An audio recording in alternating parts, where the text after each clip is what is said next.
கர்த்தருடைய பரிசுத்த நாமத்துக்கு ஸ்தோத்திரமும் துதியும் கனமும் மகிமையும் எப்போதும் உண்டாகட்டும். இந்த நல்ல 8ஆம் மாதம் 20ஆம் தேதியை காண செய்த தேவாதி தேவனுக்கு கொடான கோடி ஸ்தோத்திரம். கர்த்தரின் மகிமை ஆத்தும ஆதாயம் சுவிசேஷ ஊழியத்தின் சார்பாக இன்றைய நாளுக்கான சில நிமிட தேவ செய்தி கேளுங்கள். இனி காலம் செல்லாது, என் ஆண்டவராய் இயேசு கிறிஸ்து வரப்போகிறார். ஆயத்தமாயிருங்கள். அநேகரை ஆயத்தப்படுத்தி ஆண்டவர் பக்கமாய் திருப்புங்கள். பக்கத்துணையாய் கர்த்தர் எப்போதும் இந்த நாள் முழுவதும் உங்களை வழி நடத்துவார்.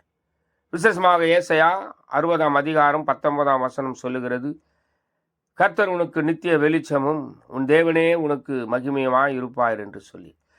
இதை கேட்டுக்கொண்டு இருக்கிற தேவ ஜனமே, இந்த நாள் முழுவதும் கர்த்தர் உங்களுக்கு வெளிச்சமும் எல்லா இருளையும் நீக்கி போட்டு, எல்லா பிரச்சனை என்னும் இருளை நீக்கி போட்டு, எல்லா ப்ராப்ளம் என்னும் இருளை நீக்கி போட்டு, கர்த்தரே உங்களுக்கு இந்த நாள் முழுவதும் வெளிச்சத்தில் நடத்துவார், வெளிச்சமாக இருப்பார். உன் தேவனே உனக்கு மகிமையுமாக இருப்பார். உங்கள் துக்க நாட்கள் முடிந்தது, உங்கள் வேதனை நாட்கள் முடிந்தது. நித்திய வெளிச்சமாய் கர்த்தர் உங்களோடு கூட இருப்பார், எப்போதும் இருந்து வழி நடத்துவார். God bless you.